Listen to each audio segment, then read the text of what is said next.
समाजाला जिने दिली ज्ञानाची सावली, धन्य धन्य ती क्रांती ज्योती सावित्री माऊली. सर्वांना माझा नमस्कार. माझे नाव प्रतीक. आज 3 जानेवारी सावित्रीबाई फुले यांचा जयंती आहे. सावित्रीबाई फुले या भारताच्या पहिल्या स्त्री शिक्षिका होत्या. त्यांचा जन्म 3 जानेवारी 1831 रोजी झाला. 1831 रोजी सातारा जिल्ह्यातील नायगाव या गावी झाला. त्यांचा विवाह लहान वयात ज्योतिबा फुले यांच्याशी झाला. ज्योतिबा फुले यांच्याशी झाला. ज्योतिबांनी त्यांना लिहायला वाचायला शिकवले. ज्योतिबा फुले आणि सावित्रीबाई फुले यांनी भारतात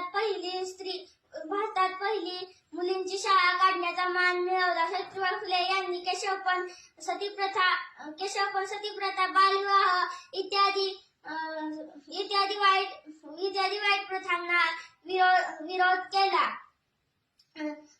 सावित्रीबाई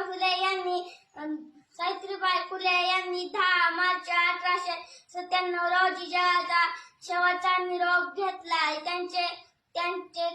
त्यांचे कार्य आजही स्त्रियांना आजही प्रेरणा देते.